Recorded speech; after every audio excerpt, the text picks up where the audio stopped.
The night was unusually quiet. Even the breeze that usually danced among the olive groves near Bethlehem seemed to have stilled, as if the earth itself was waiting, holding its breath for something sacred. Stars glittered more brightly than usual, piercing the darkness like golden needles sewn into the black velvet of heaven.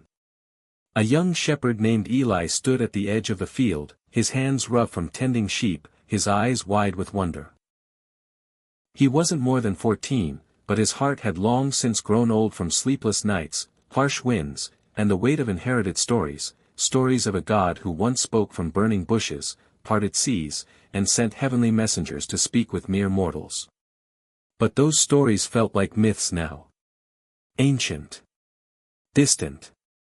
Like lightning that once struck, but the thunder had long since faded. Still, something stirred in Eli's soul tonight. He couldn't explain it.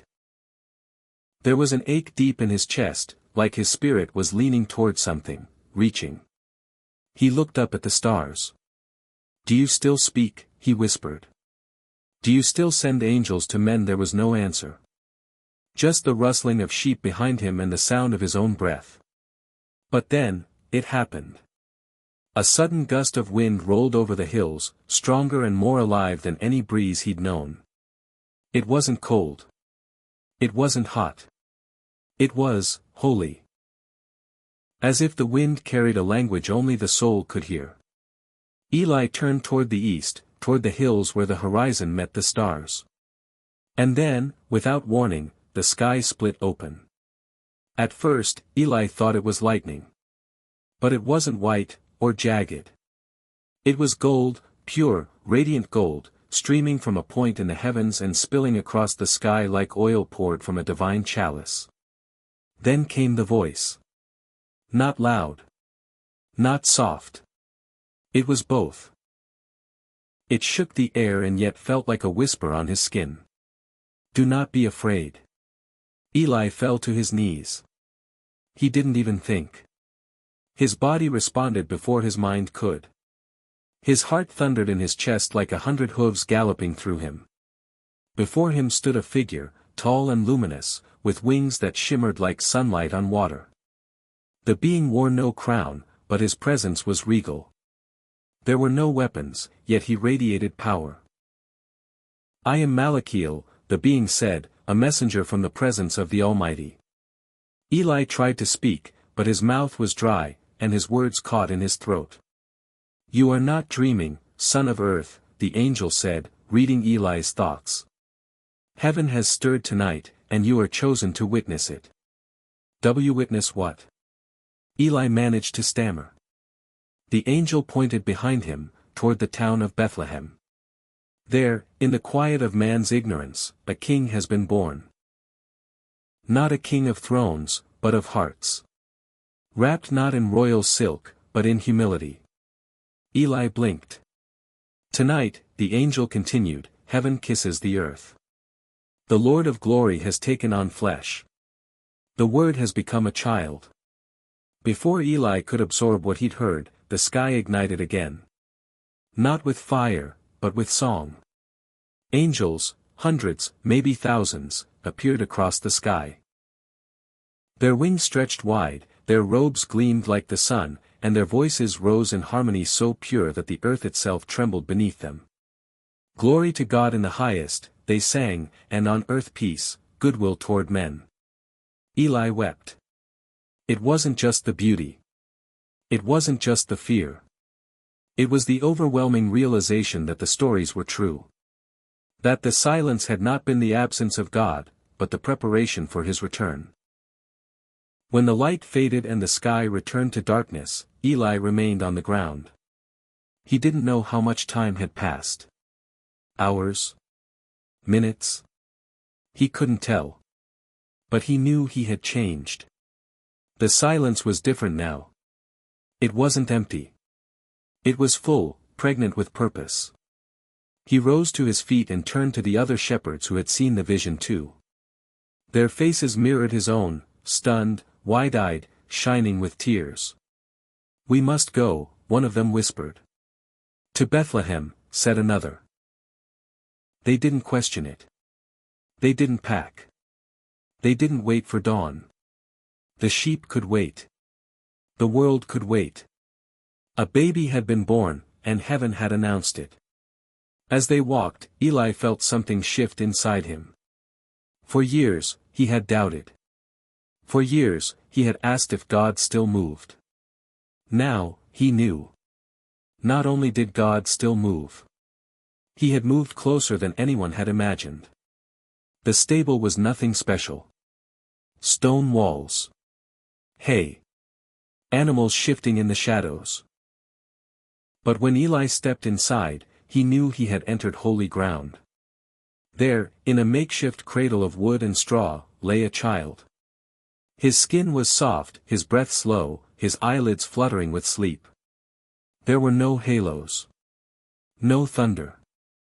No trumpets. Just a young mother, watching with tired, tender eyes, and a man standing beside her, guarding them both with a quiet strength. Eli knelt beside the child. He didn't speak. He couldn't. But he felt it, the same presence he had felt in the fields. The same holiness. It was in this child. Malachiel's words echoed in his mind, the word has become a child. Eli began to weep again. But these were not tears of fear. They were tears of joy. Because in that moment, he realized something that would mark his soul forever. God had not sent an angel just to speak about salvation. He had sent himself. The next morning, Eli sat beside a fire outside the stable, unable to sleep. The stars were gone, the sky was beginning to turn pale with dawn, and birds were starting to sing as if nothing extraordinary had happened. But everything had changed. An angel had appeared. A multitude had sung. And a child had been born. He turned to Simeon, his grandfather, who had come to find him after hearing rumors from the townspeople. "Grandfather," Eli said, voice low. "Do you remember the old stories? The ones about angels?" Simeon looked at him with knowing eyes. "Remember?" "My son, I lived them." Eli's eyes widened. "Come," Simeon said, patting the ground beside him. "Let me tell you what heaven has always done, when it decides to speak." Simeon's voice was quiet, barely louder than the wind whispering through the olive trees. "In the beginning, the earth did not groan. It sang." Eli sat cross-legged beside the fire, eyes fixed on his grandfather. The embers cast a soft glow across Simeon's worn face, illuminating every line carved by time, wisdom, and sorrow. "There were no tears," the old man continued. "No death. No distance between man and the divine. Adam and Eve walked with God. Not in visions, not in dreams, in the cool of the day. Face to face. But then," Simeon said, his voice trembling with the weight of ancient grief, "the whisper of a lie shattered everything." Eli nodded slowly. He had heard the story, the fruit, the serpent, the choice. But tonight, the tale felt alive, dangerous. "What happened after?" Eli asked. "That's when the first angel appeared," said Simeon, his eyes reflecting the fire. "Not with a blessing, but with a sword. When Adam and Eve were cast out of the garden," Simeon said, "they weren't merely removed from a place. They were severed from presence. The presence God's manifest glory," he answered. "The Shekinah. Where every breath was filled with him.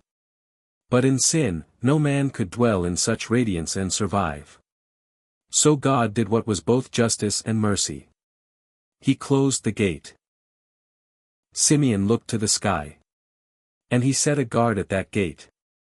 A cherubim." Eli leaned in. "A warrior angel?" "No," Simeon said softly. "More than that. A being of raw holiness. Imagine a storm made of gold and fire, wings stretched wide, eyes filled with the reflection of God himself. In his hand," Simeon continued, "was a flaming sword. Not ordinary fire. Not earthly steel. This was a weapon of divine origin, alive, burning in every direction at once. He did not guard to punish, Simeon added. He guarded to protect. For if man, in his fallen state, had eaten from the tree of life, he would have lived forever, in death. And so, he said, the angel stood, between man and eternity. Eli stared into the fire, imagining the spinning blade, the burning wings, the holy fire that would forever divide Eden from exile. So, he whispered. Angels, they don't always bring comfort. Simeon gave a sad smile. No, child. Sometimes they come to protect us, from ourselves. Then, after a pause, he added, but not all messages are fiery. Some are tender. Some come wrapped in mystery. Eli's eyes lit with curiosity. Simeon leaned forward, the fire reflecting in his eyes. Let me tell you about Abraham, and the visitors. Abraham was resting in the heat of the day beneath the trees of Mamre, his tent flapping lightly in the breeze.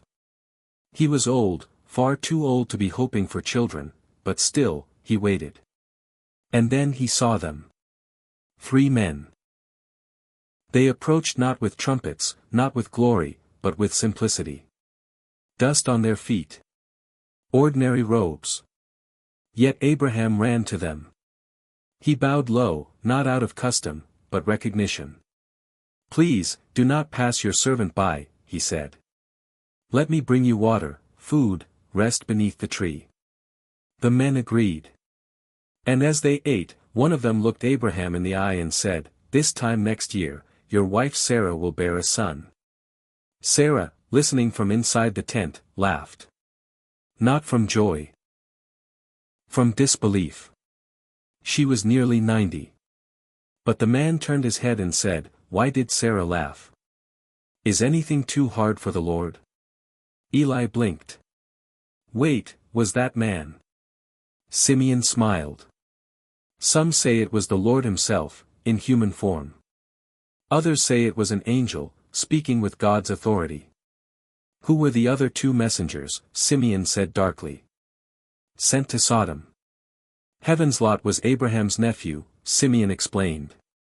And he lived in Sodom, a city corrupted to its core. The 2 angels entered the city at dusk. Lot, like his uncle, recognized something different in them, something holy. He begged them to stay in his house.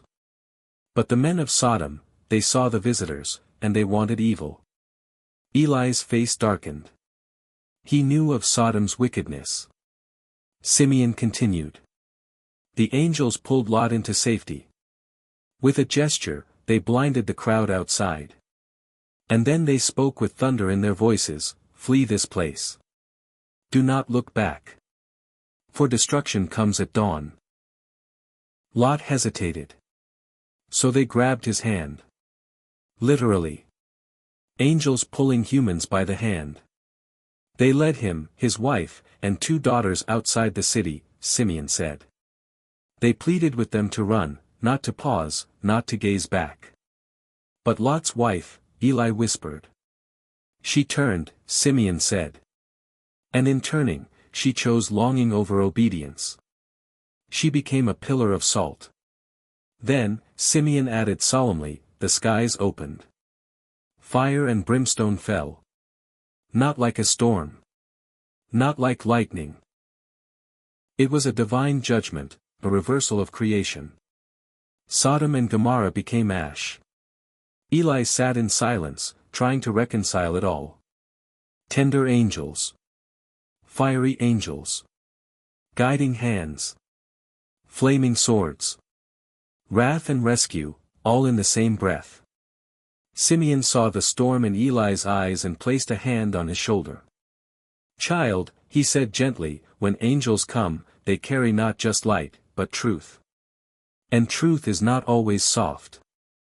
Eli nodded slowly. Why tell me this now? Because, Simeon said, his voice heavy with mystery, you saw an angel. And once you've seen one, you're never the same. Heaven has touched you. And when heaven touches earth, nothing remains untouched. The fire crackled. The question now, Simeon whispered, is this, will you listen for the next whisper? Eli's heart beat faster. Because, the old man continued, this was only the beginning. There were more angels. Greater missions. Deeper shadows. And one day, one would come not to guard Eden, but to reopen it. Eli's eyes widened. Reopen it? Simeon nodded. But not with a sword. With a cross. The night sky was pitch black, broken only by a crescent moon hanging like a sliver of silver fire over the river Jabbok. A man named Jacob stood alone by the water's edge, his body trembling, not from the cold, but from what was coming. Behind him, 2 wives, 11 children, and all his possessions waited in a hidden camp. Ahead of him, somewhere, was Esau, his estranged brother, coming with 400 men. And in Jacob's heart, fear. He had spent his life tricking, running, hiding, grasping. He had wrestled with men, with himself, but never with heaven. Not yet. And tonight, that was about to change. Jacob knelt in the sand. His hands dug into the earth as he whispered desperate prayers, eyes scanning the shadows, ears tuned for danger. That's when he saw it. A figure, cloaked in darkness, but radiating something more ancient than time itself, approached him, silently. Without a word, they collided. Man and angel. Dust and glory. Eli listened in rapt attention as Simeon's voice deepened. This was no dream, the old man said. No metaphor. Jacob physically wrestled with a being from heaven. A messenger, some say. Others say it was the Lord himself, clothed in mystery. Through the entire night, Simeon said, they struggled. Neither overcame. Dust rose. Muscles strained. And Jacob held on, not to defeat, but to be changed. The dawn approached. The being whispered, let me go, for day is breaking. But Jacob clung tighter and cried out, I will not let you go unless you bless me. Then came the question, what is your name, Jacob? The name meant, deceiver. Supplanter. One who grabs from behind. But the being replied, no longer shall you be called Jacob, but Israel. For you have struggled with God and with men, and have prevailed. Then, with a single touch, the being dislocated Jacob's hip, ending the match, but not the transformation. Jacob limped away from the river with a new name and a broken body. But he had seen the face of God, Simeon whispered, and lived. Eli stared into the fire. So, angels can fight? Simeon smiled. Child, he said, some angels are sent to speak. Others are sent to war. He reached for his staff and drew a line in the dirt. Let me tell you about Joshua. After Moses had died, Joshua led the people of Israel into the promised land. Their first target, Jericho. The city was fortified. Impenetrable. Towering walls. Trained soldiers. Strategy meant nothing. But one evening, as Joshua walked alone near the outskirts of Jericho, he saw something that stopped his breath. A man stood in the path, sword drawn. This was no ordinary warrior. His posture spoke of absolute command. His presence, of the eternal. Joshua didn't hesitate. Are you for us or for our enemies? He asked, hand on his own weapon. The figure replied, neither. But as commander of the army of the Lord, I have now come. Joshua fell face down. This was no man. This was a heavenly general. The commander told Joshua to remove his sandals, for the place where you stand is holy. Eli whispered, like Moses at the burning bush. Exactly, said Simeon. The angelic commander didn't give Joshua maps or siege equipment. Instead, he gave him a strange command, march around the city once each day for 6 days. On the 7th day, march 7 times. Then, shout. And the walls will fall. No swords. No ladders. Just obedience. And that's exactly what happened. On the seventh day, with a blast of trumpets and a roar from the people, the impenetrable walls of Jericho crumbled like dry leaves. Eli's eyes widened. So angels don't just fight. They command the battle. Simeon nodded. Heaven's army doesn't operate like man's army. Victory comes not from steel, but from submission. But, Simeon continued, not everyone could see angels. He leaned closer. Let me tell you about Elisha. The prophet Elisha lived during a time of constant war. One day, the king of Aram sent an army to capture him, surrounding the city of Dothan. Elisha's servant awoke to find enemy horses and chariots circling the hills. He panicked. But Elisha? He was calm. Do not be afraid, he told the young man. Those who are with us are more than those who are with them. Then Elisha prayed, Lord, open his eyes. And suddenly, the servant saw. Surrounding the enemy was an invisible army, horses and chariots of fire, flaming warriors mounted on heavenly steeds, shimmering with glory. Eli gasped. They were always there, he asked. Simeon nodded. Sometimes angels don't come, because they never left. Eli sat in silence, mind swimming in images, Jacob wrestling the divine, Joshua bowing to a celestial general, Elisha surrounded by invisible armies. What do all these have in common? He asked. Simeon's eyes glinted. They all saw angels, he said. But more importantly, they responded. He continued, some resisted. Some submitted. Some were changed. But none were ever the same. Eli looked toward the stars. Are angels still near? Simeon smiled. Perhaps closer than you think. Then he added, almost as a whisper, and there's one more you must hear about. Long after Jacob limped from the river and Joshua watched walls fall at a shout, lower, in the dusty plains east of the Jordan, with the drawn another sword, man rose, who stood in the path of Balaam. He wasn't a Hebrew. He didn't belong to the people of Israel. And yet, he heard from God. He was known among kings. Revered by seers. Feared by sorcerers. When Balaam spoke, nations listened. His reputation was like fire on the wind, untouchable, dangerous, sacred. So when the king of Moab, Balak, saw the Israelites spreading like wildfire through the land, he panicked. These people, led by a god of signs and storms, were unstoppable. But if Balaam could curse them? Balak sent emissaries with gold and promises. Come, they said. Curse this people for us, for they are too mighty. Perhaps with your words, we may defeat them. Balaam listened. But instead of answering the men, he turned inward, toward the divine. He asked God. And God replied. You shall not go with them. You shall not curse the people, for they are blessed. That should have ended it. But it didn't. Because Balak sent more officials. Higher ranking. With richer gifts.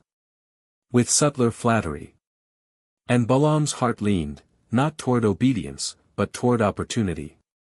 God's voice came again, not as thunder, but with testing clarity. If the men come to call you, rise and go with them, but only the word which I speak to you, that shall you do. It was permission with a leash. Then she pressed herself against a wall, crushing Balaam's foot. Finally, she lay down in the middle of the road, refusing to move. Balaam's patience snapped. He beat her. Over and over. Cursed. Screamed. As though the beast had gone mad. But the donkey wasn't blind.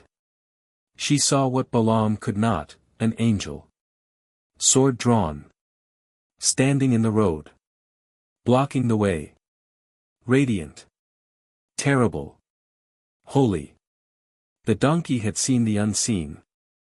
And she refused to go forward. Then something impossible happened. The donkey spoke. What have I done to you, she said, that you have beaten me these 3 times? Balaam, so blinded by fury and pride, didn't even flinch at the talking animal. "You have mocked me," he shouted. "If I had a sword, I would kill you now." And the donkey replied, "Am I not your donkey, on which you have ridden all your life? Have I ever acted this way before?" And Balaam said, "No." In that moment, the veil lifted. Balaam's eyes were opened. And there, looming on the road, still and silent, stood the angel of the Lord. Sword in hand. Eyes burning with divine fire. The angel spoke, "Why have you beaten your donkey these 3 times? Behold, I have come out to oppose you, because your way is perverse before me." Balaam fell face down, trembling. "Your donkey saw me," the angel continued, "and turned aside. Had she not, I would have slain you, and let her live." Eli, sitting by the fire with Simeon, gasped. He would have killed Balaam. Simeon nodded slowly. Because Balaam's heart had turned. He was speaking to God with his mouth, but bargaining with greed in his soul. Eli swallowed. So the donkey saved him.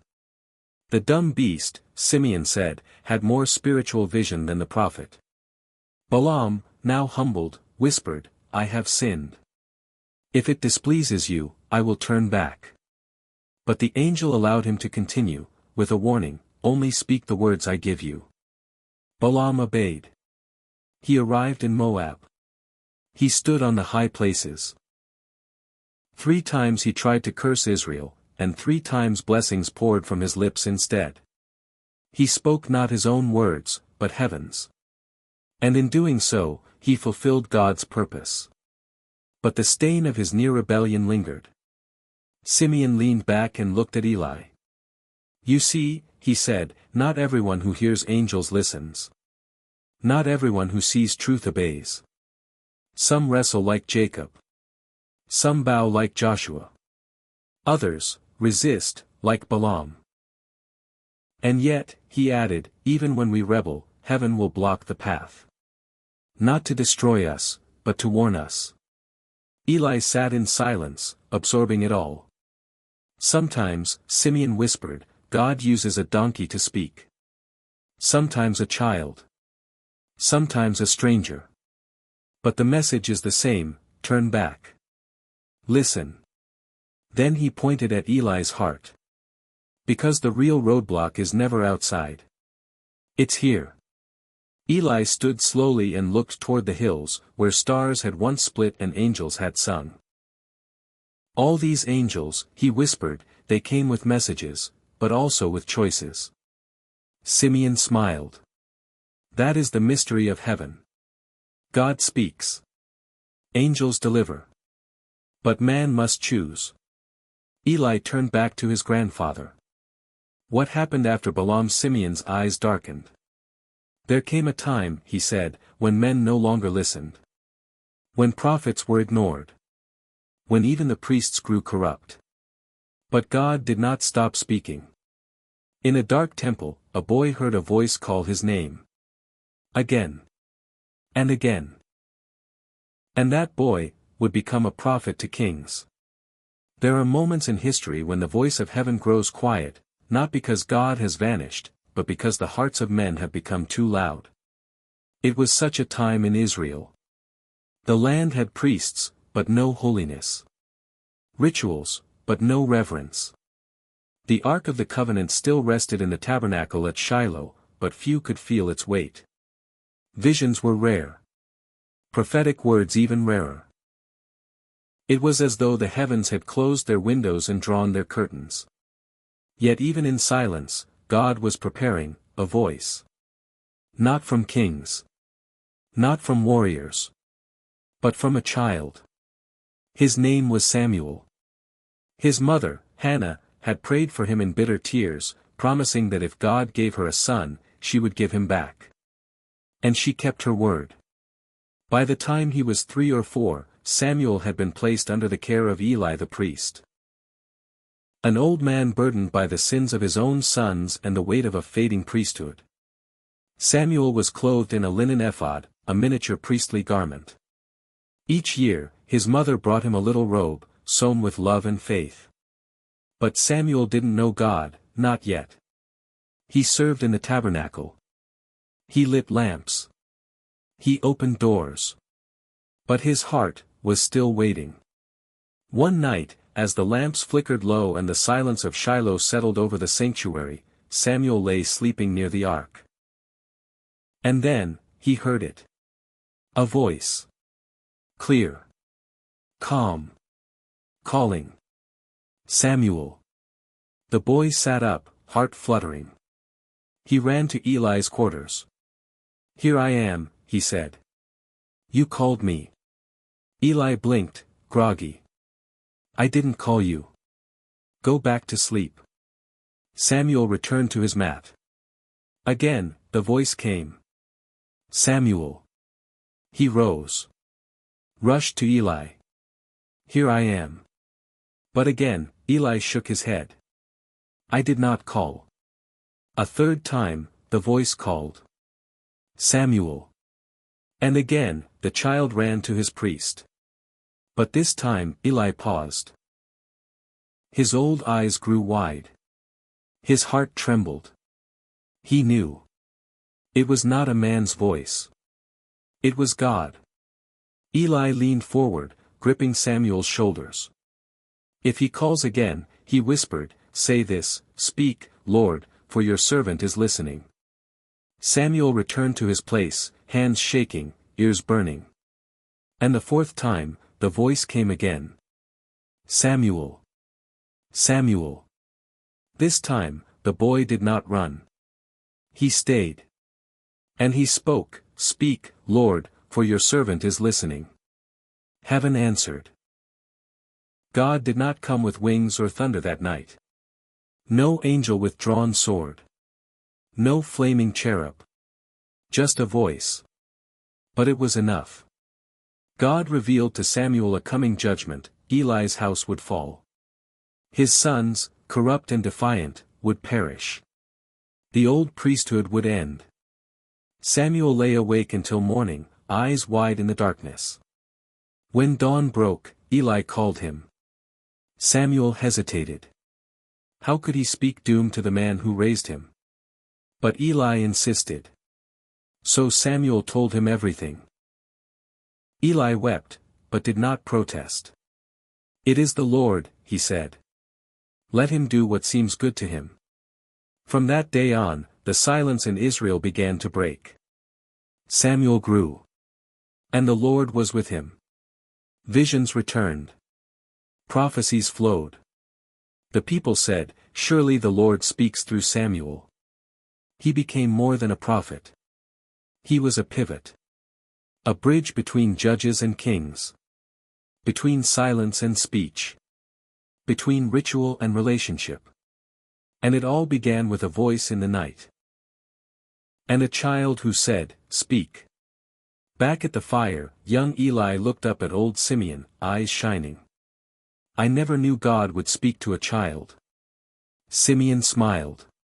God doesn't speak to age. He speaks to availability. He paused, then asked softly, "When he called your name that night in the fields, what did you say?" Eli swallowed. "I didn't say anything. I just stared." "Next time," said Simeon, placing a hand on his shoulder, "say, 'Speak, Lord.'" The boy nodded. Then asked, "What happened after Samuel?"